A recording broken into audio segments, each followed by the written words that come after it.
আমি এবার সরাসরি আপাতত আমার শেষ প্রশ্ন করব আপনাকে, আপনার কাছে যেটা জানতে চাইবো সেটা হচ্ছে আপনাকে নিয়ে একটা বিচিত্র টানাটানি শুরু হয়েছে। তৃণমূল বলছে যে অবধারিতভাবে আপনার পেছনে বিজেপি রয়েছে, বিজেপি বলছে একেবারে এটা পুরো মক ফাইট হচ্ছে, আপনি তৃণমূলের হয়েই কাজ করছেন। কিন্তু একটা কথা আপনি মানবেন যে আপনি সফলভাবে দল করলে আর সেই দল যদি ভোটে ভালো ফল করে তাহলে সব থেকে লাভবান হবে বিজেপি, তার কারণ মুসলিম ভোট ভাগ হয়ে যাবে, মমতা বন্দ্যোপাধ্যায়ের মুসলিম ভোট ব্যাংকে ধাক্কা লাগবে।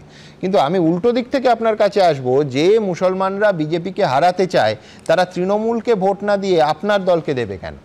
দেখুন, মুসলমানরা বিজেপিকে যেমন ক্ষমতায় আসতে দিতে চায় না, তেমনি আজকের দিনে মমতা ব্যানার্জিও বিজেপির থেকে কোনো অংশে তার যে চালচলন, তার যে কার্যকলাপ, তার যে রাজ্য সরকার ক্ষমতা পেয়ে যেভাবে জগন্নাথ মন্দির থেকে শুরু করে শিলিগুড়িতে মন্দির বানানো, বছর বছর মানে 10,000 দিয়ে শুরু করেছিল 2018 সালে, আজকে 2025 সালে এসে 1,10,000 করে দুর্গাপুজোর অনুদান, তারপরে কার্নিভাল করা, তারপরে অল যেভাবে তিনি হিন্দু তোষণ করে যাচ্ছেন। একদিকে শুভেন্দু অধিকারী হিন্দু হিন্দু, আবার মমতা ব্যানার্জি ঠিক এই শুভেন্দু অধিকারীদের কাউন্টার করতে গিয়ে শুধু হিন্দুত্ব চালাচ্ছে।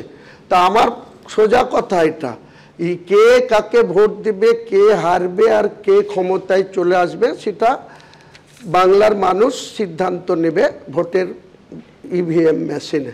তাতে গুজরাটে 25 বছর ধরে বিজেপি ক্ষমতায় থাকলে সেখানকার 18-19% মুসলমানদের যখন বেঁচে আছে, তা এখানে শুধু জুজুর ভয় দেখিয়ে মমতা ব্যানার্জি মুসলমানদেরকে ভয় দেখাবে, বিজেপি চলে আসবে, বিজেপি চলে আসবে। বিজেপি বাঘ না ভাল্লুক? দেশ চালাচ্ছে, 19টা রাজ্য চালাচ্ছে, উড়িষ্যা চালাচ্ছে, আসাম চালাচ্ছে, ছত্তিশগড় চালাচ্ছে, রাজস্থান চালাচ্ছে, উত্তরপ্রদেশ চালাচ্ছে, মধ্যপ্রদেশ চালাচ্ছে।